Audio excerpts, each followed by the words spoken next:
Surviving infidelity. Caught wife cheating day before anniversary. D-Day was 10 days ago, January 29th. I won't forget that day now either, cause of the day after was our anniversary. Since then, I have been reading a lot of posts on this sub. It has been helpful to know I'm not the only one. Now I thinking posting what happened will help me out. It's going to be long cause I think details matter, and I've been playing it over and over in my head every day. Our story. Been with my wife 29 years, married 26. I'm 51 male, her 49 female. 2 grown kids, 24 male and 22 female. Meet in college, dated, fell in love, married, and thought what I believed was a great marriage. Did a lot of things together, talked all the time, communicated about things that were troublesome. Both of us had successful careers that we both supported each other in along the way. Great love life, maybe not as often as when we were younger, but just as passionate. She's in IT and I own a small landscaping company that employs 75 people that I started after graduation.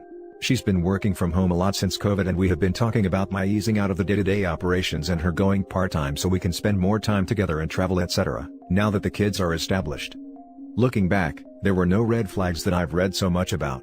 No weird texting, no guarding her phone, no clothing changes, no unusual behavior, no nights out with people from work. When she did go out, it was friends and family, and I always heard from someone the next day how I should have come, but I wanted her to go out without me, and I enjoying being by myself doing stuff in my shop. She always was home early. To say I was blindsided is an understatement. D-Day.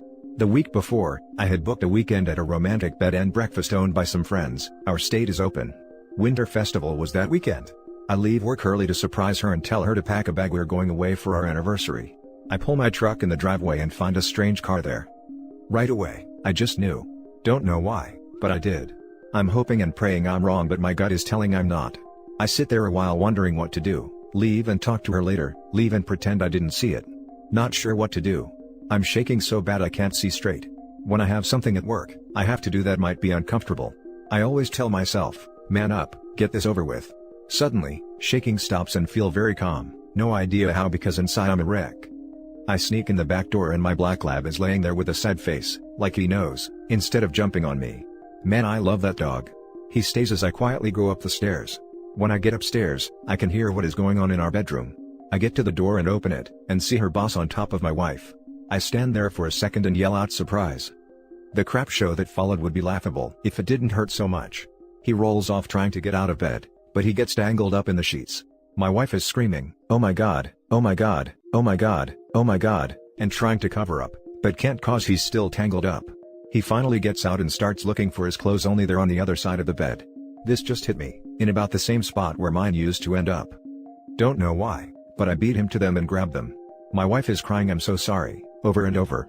I back up to the door and stand there, and he's standing next to the bed naked. I grab the big easy chair out of the corner and pull it to the door and sit down. He asks for his clothes and I say no and toss him my wife's robe from the back of the door. He starts to walk towards me. Now, even though I'm 51, I'm in good shape. 6'3", 240. Years of going to the gym and working in landscaping have seen to that. I look at him and say, if you get any closer it's not going to end well for either of us. You'll be in the hospital and I'll be in jail, so why don't you just sit down? Wife is now sobbing into the pillow and he sits down. After an uncomfortable silence, he asks, "What now?" My reply is, "I have no idea." Wife is still crying a little but sits up. Finally, I pull out my phone and tell them that they are going to tell me everything while I record it all. They look at each and my wife asks, "What do I mean everything?" I say everything, how it started, how long this been going on, when, where, hotels, dinners, etc. Everything. My wife says this is the only time, to which I yell BS. There is no way you'd be comfortable enough to bring him to our bed if this hadn't been going on for some time. If you lie to me again. I'm walking out that door and finding a divorce lawyer. She starts crying again. So, for the next 10 to 15 minutes it all comes out, been going on for over 9 months. Started with him flirting with her etc. till he asked her to lunch and she went. A few drinks later they were at a hotel. She came home to me that night like nothing happened. She swears that it was killing her and she wanted to tell me but didn't know how. Again, I call BS. If it was killing you, it would not have been so easy to keep it going. They even went to a week-long convention for work that I used to go with her to. She told me company policy changed and spouses couldn't go anymore. I put my phone away and more silence. Then an idea hits me. I look through his clothes for his phone and ask him for passcode. He actually gives it to me, so I start going through his phone. I find some pictures of a woman I assume is his wife and ask her name. Carol. She's very pretty, but not as pretty as my Ashley, I tell him. More picture of kids, find out he has 3 and finally a family picture of all of them. I hold up the phone and say, a beautiful family, why did you throw it all away for a tumble with my wife? His reply, what do you mean throw it all away? Me, you really think Carol isn't going to find out? Him, how is she going to find out? Me, I'm going to call her right now. He stands up and says, no, you can't. My wife screams out, please, you can't do this to him. I lost it. Can't do this to him.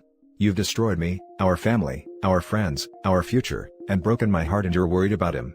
I'm shaking again, trying not to let her see cry, but I can't hold together anymore. I fall back in the chair and start sobbing. She tries to come over to me, but I look at her, say, stay the hell away from me. After a while, I calm down and look at his phone again. He again says, please don't, I'm begging you. I swear I'll tell her. Yeah right, I reply. He's standing there pleading with me not to, as I find her number and decide FaceTime would be even better. She answers and hi sweet. Looks surprised and says, who are you? Is my husband okay? He is for now, but won't be in a minute. I flip the screen to show him standing there in my wife's robe. I say, I believe you know him. The room he's standing in is my bedroom. The flowered robe he's wearing belongs to this woman. Swinging the phone to catch my wife trying to pull the sheets over her head, but too late. That's my wife, and I came home early today to find them having intercourse. I truly feel sorry for her and lousy for how I did it. She starts crying, and he tries the honey, I'm so sorry, I can explain, it was just one time etc. routine. I tell her not to believe a word, that's it's been going on for over 9 months, and that I spent the last 15 minutes recording all the details they were willing to share. I tell her I'm going to text her my number, and she should send me her email and I'll send her the video. I give him the phone, and I hear her tell him when he gets home, there will be a bag packed outside, and if he tries to come in the house, she'll call the police, and hangs up. I toss him his clothes and he leaves after he's dressed. Now, it's just me and my wife. She looks at me and starts to cry, saying she is so sorry, never meant to hurt me, can I forgive her, it didn't mean anything. All the usual cheaters BS. I look at her, tell her to pack a bag and get the hell out my house. I go downstairs and pour a drink. I'm sitting on the couch when she comes downstairs. She starts towards me and I say, just stop. She asks if we talk about this and I tell her maybe, just maybe, but not now. I tell her it's going to be really hard to not look for a divorce lawyer, and she starts crying again. She looks at me and I know and I love you is coming. I say, don't you dare say that right now, cause I don't think I will ever believe it anymore. More crying as she turns and walks out the door. Seeing her crying walking out the door, my entire life leaving, I break down and fall on the floor shaking, sobbing uncontrollably. No idea how long, but I finally sit down, still crying, and call my best friend. I try to speak, but start crying again and can't get the words out. He asks what's wrong, but I can't talk. He asks if I'm at home and I kinda grunt yeah, and says he'll be right there. 30 minutes later he's in my house, I'm still crying. I give him my phone with the video up and he proceeds to watch. I can't bear to hear it and get us both a drink. He comes in the kitchen and takes me drink away and dumps them both, saying, this isn't going to help you. Tells me I can't stay here tonight alone and go upstairs and pack a bag. I come downstairs and he has my lab on a leash and we go to his house. That was 10 days ago and I still feel like absolute crap. I know this was long, thanks for reading this far. I will try to update later. Now for the top advice. Meet with a lawyer ASAP. Just to know what your options are. Go to a doctor and get tested for STDs, who knows how many other women that dude had, or how many other men your wife had. Tell your kids and family before she twists the story to them. Once you did all that, take all the time you need to yourself. Write down the questions that you have. Yes, all of this. Absolutely get tested and be prepared to use the recording as proof to clear your name when the cheater tries to play victim. Wow, 29 years. Sorry bro. 9 months is a long time to pretend everything is fine. Imagine the number of lies she fabricated and the number of decisions she made. It's vile. Thanks for that. I am sure now she had to have lied about plenty of things. Your story caused a visceral reaction. Staying with your friend while you find your footing is extremely valuable. Also, it's great that he took the alcohol away. Lots of questions I want to ask, like, do your kids know? Have you talked to her? Have you consulted an attorney? Since it seems so fresh, I'll just hold off until you're comfortable updating. This community will offer support as well as advice. Stay strong. Also, great job getting it all on camera and contacting his wife. That'll be valuable in the future. Sorry brother. No coming back from that. To the streets she goes. The last story is titled, Done Deal. A lot of savage stories out here. Mine's not so savage. But still want to write about it to get it off my chest. 5 years ago, I ended a relationship. We had been together for 4 years, and it went sour, and she cheated on me. For half a decade, I worked on myself, on my trust and commitment issues. Tried to put myself back together. Eventually, I got to a place where I was really happy with who I was. I was ready to open my heart again.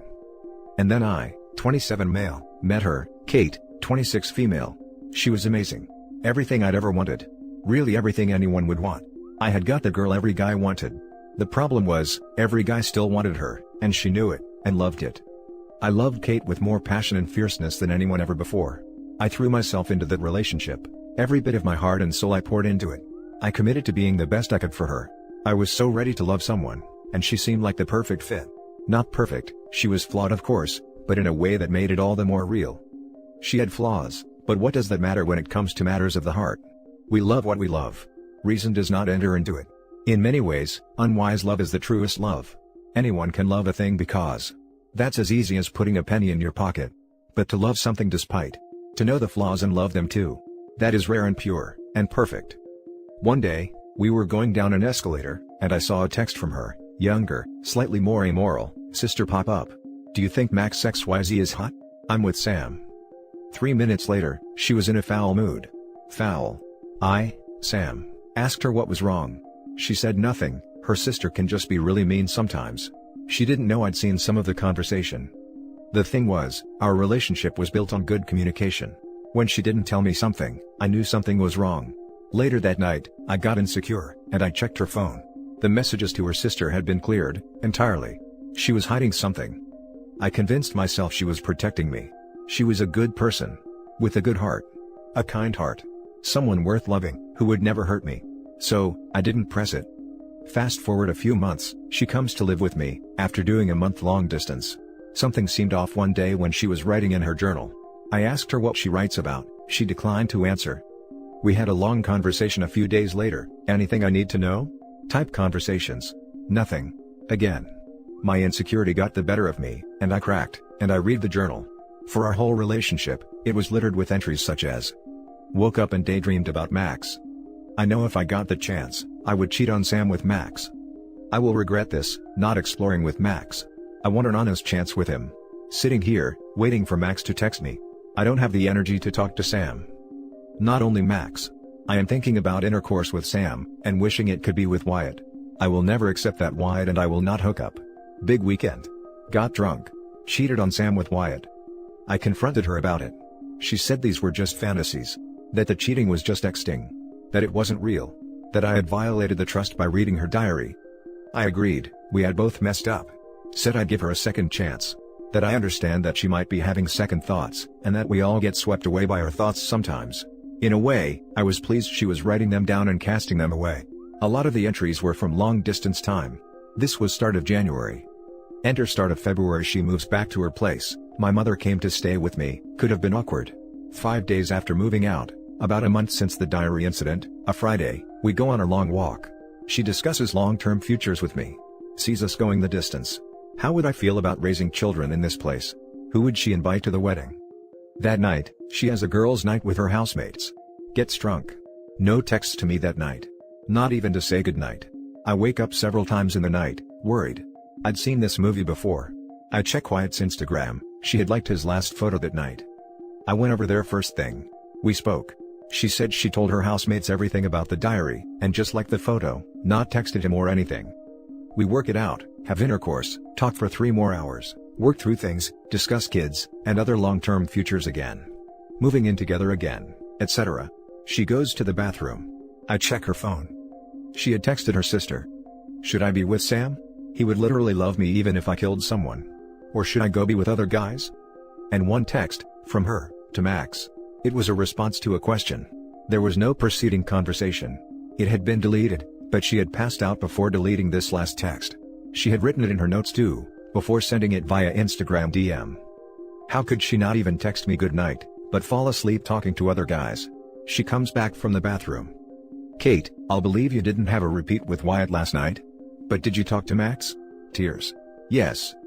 Broke up with her on the spot. That made giving her a chance the month before the second hardest thing I'd ever done. Walking away from a woman I loved so purely, was the hardest goddamn thing I've ever done. I had told her from day one what would hurt me most, and she did it perfectly. 4 days on since then. We haven't spoken at all. I wonder if we will. I lie awake at night and think about her. I wonder if I made the wrong decision, if I just threw away something that could have been beautiful. I wonder if all the love I gave her will ever come back to me. But I think, whilst it wasn't physical infidelity, it was clear her heart wasn't with me. I think I did the right thing. Thanks to all of you here for being inspiring. My story isn't half as bad as most of them, but it hurts all the same. I have doubts in myself now. Hope I see it through. Now for the top advice. You did the right thing.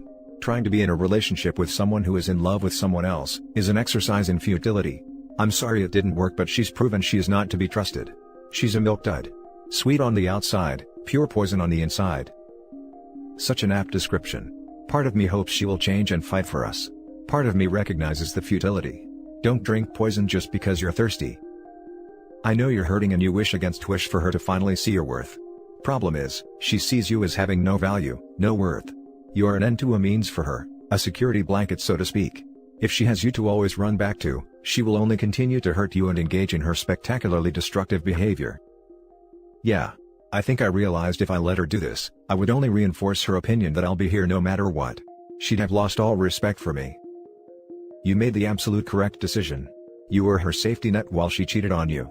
There was so much more of this in your future together. Let her go be Wyatt's or Max's problem now. Go completely no contact and block her on everything. Don't let her suck you back in. It's time to focus on you. Yeah. I know I was the safety net. The contingency plan. I know it wouldn't have stopped. It was thematic throughout our whole relationship. I don't have much in the way of social media, but trying to stick to no contact as best I can. Thanks for the vote of confidence. Quick edit. Folks, I can't thank you enough for weighing in on this, whether you've said I've been strong, weak, I was a doormat, I'm a fool, or I am simply in love. Thank you. I sat down to write this to organize my thoughts. I knew I had to be true in showing how vulnerable, in love, and irrational I feel. Whilst, in my mind, Kate was an angel, she still is, I also needed to represent the facts as clearly and objectively as I could, so that strangers with no regard for my or her well-being could comment fairly. I've lain awake at 3 a.m. every night, in the most unmanly fashion. Imagine this, a 195-pound 6'2" grown man, crying my freaking eyes out, doubting whether I overreacted, or made the right decision, or screwed the pooch with the girl of my dreams. Reading all your responses gives me courage. Courage to believe that I didn't. I valued myself, and I made a difficult, but good choice. I need to sleep now, but I will continue to read and respond to any comments when I wake up, invariably at some ungodly hour of the morning. I've gotten a lot of peace from this. I'm glad I wrote it, and everyone here has had, and continues to have, their say. Thank you, internet strangers. And that's it for this video guys. If you have thoughts to share, leave a comment below. Don't forget to hit like and subscribe if you like this content.